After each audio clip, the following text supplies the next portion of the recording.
1922 թվականի աշնանը Կոստանց Զարյանը ընտանիքով տեղափոխվում է Հայաստան եւ հաստատվում է Երևանում։ Իր ողջ գիտակցական կյանքում նա մղվել է դեպի Հայաստան։ Չկա այդպիսի ուրիշ գրող արվեստագետ հայ իրականության մեջ։ Զարյանը փորձում է մի անգամ եւս իրագործել իր հին ու նվիրական ծրագիրը։ Հիմնում է բարձրավանք գրական ամսագիրը, որը թեպետ կարճ կյանք է ունենում, բայց դառնում է հայ գրական կյանքի ամենահետաքրքիր եւ բացառիկ երևույթներից մեկը։ Գիտեք, այսպիսի առեղծվածային երևույթներ կային, կապեր կային իր կյանքում, երբեք մտքովս չէր անցել։ Ասում է, հույսի աստղը եթե ծագում է մայր հայրենիքից։ Ուր էլ որ լինի բանաստեղծը եւ ինչ էլ որ պատահի, նա մնում է իր հեռավոր հայրենիքում, Հայաստանում։ Ես կմնամ։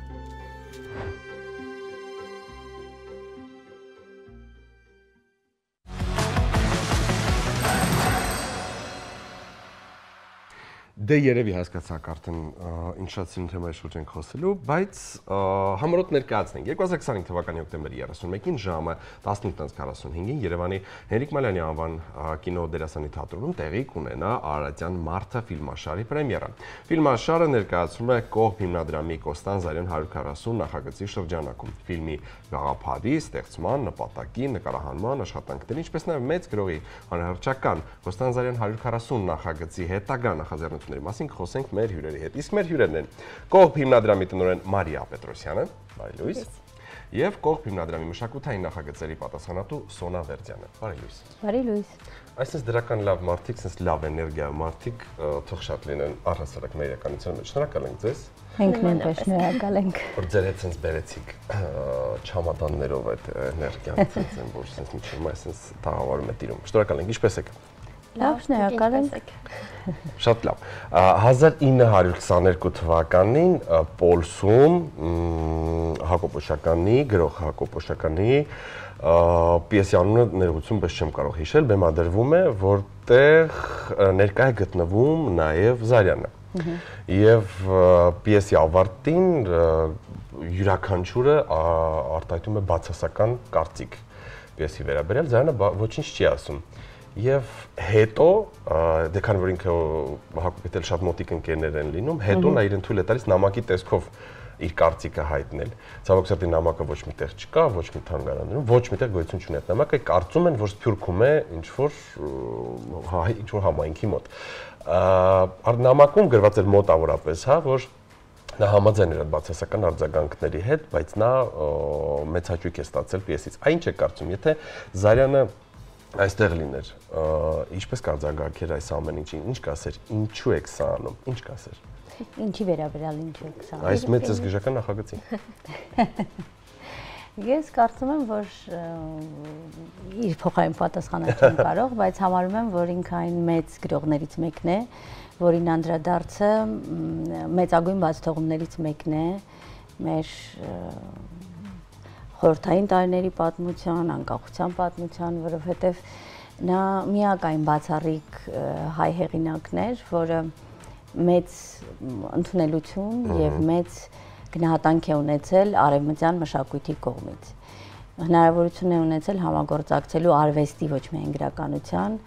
հեղինակավոր մարդկանց հետ, իր ժամանակի լավագույն ներկայացուցիչների հետ եւ ունենալ բարձր գնահատանք։ Առավել եւս, որ մեծ հնարավորություններ է ունեցել Իտալիայում, Բելգիայում, Ֆրանսիայում իր անհատականության զարգացման, կայացման վերաբերյալ, բայց միևնույն է ընտրել է վերադարձը Հայաստան, թեև երբևէ չի գնահատվել։ Ես կարծում եմ նույնիսկ երբ նա բացասաբար գնահատել է ներկայացումը, դա ավելի շատ տեխնիկական որոշակի հարցերին անդրադարձ է եղել եւ եթե իրեն դուր է եկել, որտեղ ինքը ընդհանուր մարդկանց պատկերացումներից, հատկապես հայ մշակույթի արվեստի ոլորտում իրենց գործունեությունը ծավալող մարդկանց պատկերացումներից մի փոքր այլ էր։ Նա խստապահանջ էր, իր քինքը շատ ավելի բարձր որակական հատկանիշեր ուներ եւ իր գնահատման մեթոդները այլ էր։ Այն ինչ բոլորը կարող էին չընդունել, ինքը կարող էր ընդունել, որովհետեւ ժամանակից դուրս էր տեսնում։ Եվ գուցե այդ դրական այն ինչ որ իրեն դուր է եկել, դա հենց նշանակում է, որ բավական լավ ներկայացում է եղել։ Իսկ ինչպես ծնվեց Արարատյան մարդը ֆիլմաշարի գաղափարը։ Կողբ հիմնադրամի կողմից այս տարին հռչակվել է Կոստան Զարյանի տարի, քանի որ 140-րդ տարելիցն է լրանում եւ քանի որ մեծ գրողին անդրադարձը իրականում չէր բավարարում ոչ մեկին, որովհետեւ կան իրականում շատ արժեքավոր ստեղծագործություններ եւ Հայաստանի Հանրապետության համար այս պահին նաեւ շատ կարեւոր մտքեր եւ փիլիսոփայություն, որոշեցինք, որ այն հանրահռչակման կարիք ունի եւ ամբողջ տարվա ընթացքում մի շարք միջոցառումներ են իրականացվել, որի շրջանակում նաև ֆիլմաշարն է ստեղծվել, որը հնարավորություն է տալիս ավելի լայն հասարակության շերտերին հասցնել այն ուղերձը եւ փիլիսոփայությունը, որ ակնկալում ենք։ Իրականում նախագծի մեկնարկը դեռևս տարեսկզբին Կոստան Զարյանի ծննդյան օրով մեկնարկեց փետրվարի 8-ին, որը ի դեպ շատ հաճախ սխալ է ներկայացվում եւ ընդունված էր տոնել փետրվարի 2-ը, բայց նաև իր թորների հետ համագործակցության արդյունքում որոշեցինք նաև այս ճիշտ ծննդյան օրը վերականգնել եւ հավաքեցինք բոլոր համախոհներին, այդ թվում մարդկանց, ովքեր անձամբ հնարավորություն են ունեցել շփվել գրողի հետ, օրինակ պարոն Տիգրան Մանսուրյանին, որը մեր գործընկերներից է եւ մի շարք նախագծեր նաև իր հետ ենք անում եւ այդ օրը փորձեցինք ոգեկոչել Զարյանին իր գրական ժառանգությունը եւ կարեւորությունը, որ մյուսներն էլ կարողանան դրան հասանելիություն ունենալ։ Տարվա ընթացքում ցուցադրություններ եղան, նաեւ սոցիալական մեդիայում արշավ իրականացվեց, փորձեցինք մեջբերումները, կարեւոր ուղերձները հասանելի դարձնել։ Մետրոյում իրականացրեցինք ցուցադրություն, որը նույնպես շատ դրական արձագանք ստացավ։ Ստանում ենք մի քանի գնահատման խոսքեր, որ ինչքան կարևոր է, որ երբեք չեն իմացել, չեն տեսել, թե ինչ կարևոր է այդ գրական ժառանգությունը, բայց այժմ իրենց մոտ հետաքրքրություն է առաջացել։ Եվ այս բոլոր նախագծերը, որոնք մի ամբողջի մասն են, նպատակ ունեն, որպեսզի ի վերջո այդ պատշաճ գնահատանքը, որը այսքան բացակայում էր, գրողը ստանա։ Եվ ֆիլմաշարը իրականում պարոն Երվանդ Տեր-Խաչատրյանի հետ համագործակցության արդյունքից ծնվեց, քանի որ Պարոն Խաչատրյանը իր կյանքի մեծ մասը նվիրել է հենց Զարյանի ստեղծագործությունների ուսումնասիրությանը եւ հավաքել էր բավականին կարեւոր նյութ եւ կենսագրական եւ ստեղծագործությունների վերլուծության առումով, որը չէր ներկայացվել, այսինքն իհարկե գիտական հոդվածների ավելի լայն ուսումնասիրությունների շրջանում գիտական հանրույթին ծանոթ էր, բայց լայն հանրությանը ծանոթ չէր։ Եվ որոշեցինք, որ այն նաև պետք է դառնա բոլորի սեփականությունը եւ 10 մասից բաղկացած ֆիլմաշարը ընդգրկում է ինչպես կենսագրության կարևոր հատվածները, այնպես էլ ստեղծագործության։ Նաև շատ կարևոր է, որ այնտեղ ոչ միայն խոսքն է դոկումենտալ ոճի, այլ նաև վիզուալների միջոցով է ամեն ինչ ցուցադրվում, որպեսզի շատ ավելի պատկերավոր եւ տպավորիչ լինի եւ ոչ միայն ավելի հասուն ունկնդիրը կարողանա հասկանալ, այլ նաև երեխաները, երիտասարդները իրենց նույնպես հետաքրքիր լինի։ Իսկ որքան ժամանակ է պահանջվել ֆիլմի ստեղծման, նկարահանման, մոնտաժի համար։ Իրականում բավականին երկար, եթե ճիշտ եմ հիշում, մոտ մարտից սկսած մեկնարկել ենք նախաձեռնությունը եւ առաջին սերիան մենք կարողացանք տեսնել միայն սեպտեմբերի վերջին, իսկ այժմ արդեն ամբողջությամբ պատրաստ է ֆիլմը եւ հենց այսօր հանձնելու ենք բոլորի դատին։ Իսկ ինչ արձագանքներ եք ակնկալում։ Իրականում, քանի որ գեղարվեստական չի ֆիլմը, դոկումենտալ է, մեր լավագույն արձագանքը, որ կարող ենք ստանալ, դա հետաքրքրության առաջացումն է Զարյանի հանդեպ եւ դրա արդյունքում, օրինակ, գրքերը գնեն, գրքերը կարդան, ընդհանուր լայն հանրույթում լինի խոսակցություն այդ թեմաների մասին, վերլուծության մասին, այսինքն լավագույն արձագանքը հետաքրքրությունն է եւ նոր բան բացահայտելու ցանկության սերմանումը, որը կարծում եմ կստացվի, որտեղ իրականում ենք սպասում, որ նման մեծ հետաքրքրություն կլինի, օրինակ ֆիլմին մասնակցել ցանկացողների առումով միշտ կապվում են եւ հարցում են ինչպես կարող ենք մասնակցել, որտեղ տոմսերը գնենք, գրեթե չի մնացել ոչ մի բան։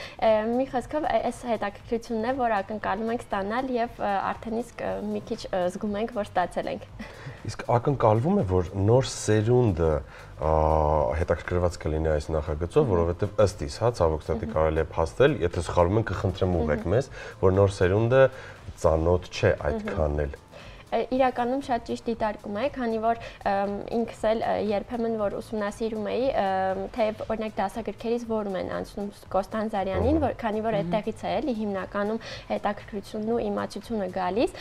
անցնում են միայն վերջին դասարանում, դա ավագ դպրոցի 12-րդ դասարանն է, եւ այդ փուլում արդեն գրեթե դժվար է ակնկալել, որպեսզի աշակերտները նոր բանի նկատմամբ մեծ հետաքրքրություն կսովորեն, օրինակ 9-րդ դասարանում, երբ որ հիմնականում նորագույն գրողներին են անցնում, այդ ընթացքում չեն անցնում, որովհետև երևի թե չունի այն գնահատանքը, որը կարող էր ունենալ եւ բնականաբար այդ նաեւ նախաընդունելության փուլում ոչ մեկին այնքան մանրամասն հետաքրքիր չէ, որ կարողանան իրականում բացահայտել եւ անձամբ ուսումնասիրել,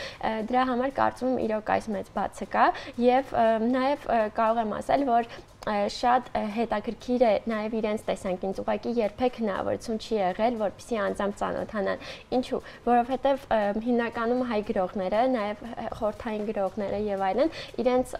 մոտեցումները պայմանավորված են Հայաստանով ու ինչու՞ չէ նաև խորհրդային միությամբ։ Փորձը, որին ծանոթ են եղել, այն աշխարհընկալումը, որ ստացել են, այդտեղով է պայմանավորված։ Իսկ Զարյանը ավելի համաշխարհայինի մաս է։ Ինքը երբեք չի ներկայանում որպես բացառապես հայ գրող, ինքը միշտ այդ ամենը իրականացնում է հայ գրականությունը, ներկայացնում է հայ միտքն ու փիլիսոփայությունը, ներկայացնում է համաշխարհայինի կոնտեքստում, հենց դրանով էլ պայմանավորված է իր արարատյան մարդը դասակարգումը, որ հայերը դրանք արարատյան մարդիկ են,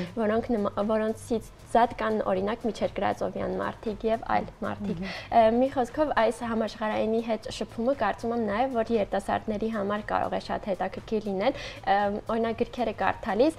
մի շարք բաներ ես բացահայտում, որոնք հիմա էլ կան։ Օրինակ կարդում ես կղզին եւ մի մարդը այնտեղ մանրամասն պատմում է, թե ինչպես ինքը սիրահարվեց Վենետիկին, ինչքան կարևոր է օրինակ այդ քաղաքը, եւ ինչ որ մեկը որ ճամփորդում է Վենետիկում, իր համար կարող է կարդալ եւ այդ նույնը տեսնել։ Օրինակ ասում է, ես այցելեցի Ֆլորիան սրճարանը, որը գտնվում է կենտրոնում Վենետիկի։ Հետո դու քայլում ես Վենետիկի կենտրոնում եւ տեսնում ես այդ սրճարանը ու զգում ես, թե ինչ էր ինքը զգացել մոտավորապես 150 տարի առաջ կամ 100 տարի առաջ այդ տեղով զբոսնելիս։ Այսինքն ինքը շատ մեծ պոտենցիալ ունի հետաքրքրելու շատ փոքրերին, երիտասարդներին եւ բոլոր մարդկանց, ովքեր ընդհանուր առմամբ հետաքրքրված են համաշխարհային մշակույթով եւ հայ մշակույթով։ Ուղղակի պետք է այն կայծը նրանց մեջ առաջացնել, որը որ ամեն ինչ կսկսի։ Իսկ արդյոք նախատեսում եք ցուցադրություններ մարզերում կամ հետո արդեն մարզեր ինչ-որ ձև ներգրավելու հնարավորություն կա թե ոչ։ Իրականում շատ լավ հարց է։ Մենք փորձում ենք այնպես անել, որ բոլոր համապատասխան թիրախային խմբերին ներգրավենք, օրինակ վերջերս Կոստան Զարյանի անվան դպրոցում, որը Երևանում է գտնվում, տարանք եւ այդ ցուցադրությունը, որը սովորաբար անում ենք օրինակ մետրոպոլիտենում կամ թանգարաններում, փորձեցինք այնտեղ անել, որ հենց իր դպրոցի սաները ավելի լավ ճանաչեն, քանի որ շատ գեղեցիկ վիզուալներով երեխաներին հասու ներկայացված է ամեն ինչ եւ նախաձեռնությունը այնպես էր, որ հերթով բոլոր կարևոր կամ շատ աշակերտներ ունեցող դպրոցներում այդ ցուցադրությունը շրջի, որից հետո արդեն նաեւ հիմնադրամի կողմից դպրոցներին կտրամադրվեն արդեն ցուցադրությունից հետո մնացող նմուշներ, որոնք որ հետագայում էլ դպրոցը կունենա եւ կկարողանա երեխաներին ցույց տալ։ Այս նախաձեռնության շրջանակում փորձում ենք եւ ուզում ենք, որ բոլոր դպրոցներով գոնե կենտրոնային դպրոցներով, ամեն մարզի կամ օրինակ Երևանի մեծ դպրոցներով շրջենք, կարծում եմ, որ դա նույնպես կկարողանանք ընդգրկել մարզերը իրոք շատ կարևոր են եւ մեր հիմնադրամի գործունեության որոշ մասն էլ հենց մարզերում է, հատկապես Տավուշի մարզում է իրականացվում։ Դե հուսանք ըստ իսկ ԿԳՄՍ-ն պետք է արձագանքի այս ամեն ինչին, եթե չի արձագանքել մինչ այս, որտեղ համագործակցությունը կապը դպրոցների, երեխաների շատ կարևոր է, առաջին հերթին ըստ իս ամենակարևորը հենց այս երեխաներին ու դպրոցականներին այս ինֆորմացիան տալն է, ինչը հուսով ենք կլինի շուտով առաջիկայում։ Նաև կուզեմ խոսենք, գիտեմ, որ փողոց է անվանակոչվելու, ճիշտ ենք, եւ տեղադրվելու է որտեղ եւ ինչպես խնդրում։ Կան իհարկե գործընթացներ, այո, կան գործընթացներ, որոնք շարունակում են հանրահռչակումը Կոստան Զարյանի, որոնցից մեկը նաև քանդակի տեղադրումն է, քանդակը արդեն գրեթե ավարտուն վիճակում է, Մկրտիչ Մազմանյանն է քանդակագործը, եւ փողոցի անվանակոչումը։ Առայժմ դեռ բանակցային վերջնական պարզ չէ, վերջնական դեռևս հստակ պատասխան չունենք, բայց մենք փորձում ենք անել ամեն ինչ, որպեսզի հնարավորինս ճիշտ գնահատվի եւ ներկայացվի հանրությանը Կոստան Զարյանը։ Եվ կարծում եմ, որ քանի որ ճարտարապետությունը, քաղաքաշինությունը, վիզուալ արվեստը տալիս է հնարավորություն մարդու ինքնաճանաչողության լավագույն հնարավորությունը, Սա նույնպես կլինի ոգեշնչող որոշում կայացման համար ոգեշնչող նախապայման, որպեսզի մեր կառավարությունը այդ որոշումը կայացնի, քանի որ իսկապես եթե մենք ճիշտ կարողանանք, եթե մեր աչքը տեսնի ճիշտ ճարտարապետություն, եթե մեր աչքը տեսնի լավ քանդակներ, որոնք կլինեն ոչ միայն գեղագիտական առումով արժեք, այլ նաև բովանդակային առումով խորքային արժեքներ ներկայացնեն, մեր հասարակության որակը բնականաբար ինստինկտիվ փոխվելու է։ Իսկ սա մեր գլխավոր քայլերից մեկն է, որպեսզի Կոստանդին Զարյանին դարձնենք հասանելի եւ հասարակության համար եւ նաեւ մեր հասարակական մտածողության համար, որովհետեւ Կոստանդին Զարյանի ներդրումները եւ առաջարկները եղել են շատ լուրջ եւ շատ մեծ հնարավորություններ բացող մեզ համար, բայց մենք դրանցից հրաժարվել ենք։ Գոնե հիմա վերադառնալով իր գրականությանը, իր անհատին, փորձենք վերցնել այն, ինչ հասանելի է այս պահին։ Շարդև, ես ուսումնասիրելով Կողբի հիմնադրամի կայքը, հասկացա, որ շատ գերհագեցած, տպավորիչ, ինչպես միշտ տարի եք ունեցել, օրինակ, չգիտեմ, մենք կհանդիպենք մինչև դեկտեմբերի 31-ը կրկին միասին թե ոչ, բայց ամփոփելով, հա, Կողբի համար ստացված տարի էր, սա թե ոչ։ Բավականին։ Իրականում կարծում Սոնան էլ կհամաձայնի, շատ ստացված էր, քանի որ մի քանի նախագծեր ակտիվորեն համընթաց գնացին եւ այս տարի մշակութային առումով էր նաեւ հատկապես շատ ակտիվ, նաեւ Մանսուրյանի մրցույթը եւս մեկ անգամ իրականացրեցինք, որ ինչպես հեռուստատեղը կարող է իմանալ, միջազգային մրցույթ է, բազմիցս այդ դրա մասին ենք խոսել, շատ երկրներից մեծ հետաքրքրությամբ մասնակցում են եւ ուսումնասիրում են հայկական պոեզիա, ինչը մրցույթի գլխավոր արժեքներից մեկն է կարելի ասել։ Մի քանի այլ մրցույթներ, օրինակ Վազգեն Սարգսյանի անվան գրական մրցանակը ավարտվեց, շնորհվեցին մրցանակները, դա էլ ինչպես գիտենք, պատերազմի մասնակիցների կողմից գրված ստեղծագործությունների մրցույթ է եւ փորձում է վավերագրել պատերազմը եւ գեղարվեստականացնել, եթե ցանկությունը ունեն։ Ունեցանք Կող Վարդավառը, որը շատերի սիրելի տոներից է դարձել, մեր երևի ամենաուրախ եւ այդ ոճի նախագիծն է, էլի մեծ ոգևորությամբ իրականացրեցինք, նախորդ տարի ցավոք չենք կարողացել իրականացնել ու այս տարի ավելի մեծ էր սպասումը բոլորի կողմից, ավելի քան 12000 մարդ մասնակցեց մեր հաշվարկներով եւ բավականին էլի ստացված միջոցառում եղավ եւ այդպես բոլոր նախագծերը միասին համընթաց եւ իհարկե այս տարվա համար կարեւոր էր Կոստանդին Զարյանի նախագիծը, քանի որ հենց այս տարին էր իր ծննդյան տարին եւ փորձեցինք սա նվիրել իրեն եւ մի շարք այլ նախագծեր մարզադպրոց է շուտով գործելու կողմում համապատասխան բոլոր երևանյան եւ լավ միջազգային չափանիշներին, որպեսզի առողջ ապրելակերպի մշակույթը այնտեղ էլ ձևավորվի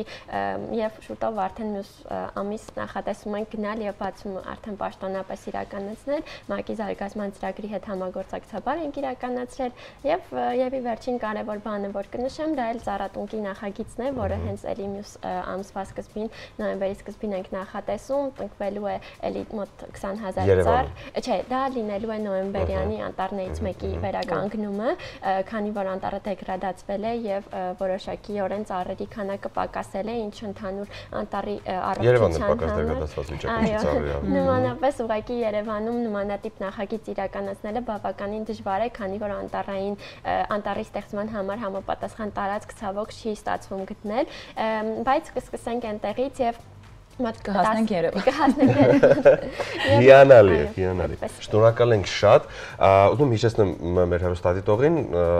հոկտեմբերի 31-ին այսօր, այսինքն հնարավորություն ունեն յուրաքանչյուրը ներկա գտնվելու մասնակից լինելու, թե սա բացվում պրեմիերա է, ոչ։ Պրեմիերա է, բայց հասանելիություն դեռևս կա, մի քանի տոմս դեռ կարծում եմ կարող են հետևելով Կողբի պաշտոնական էջին համացանցում բոլոր մանրամասներն այդտեղ կարող են մանրամասներին ծանոթանալ Հենրիկ Մալյանի անվան կինոդերասանի թատրոնում 18:45-ից կսպասենք իրենց, ովքեր կունենան հնարավորություն այդ մի քանի տոմսերից օգտվելու։ Շատ լավ, հուսով եմ այդ մի քանի տոմսերը կգնեք, որովհետև կարելի է ընկերներ կամ ընտանիքով նույնիսկ երեխաների հետ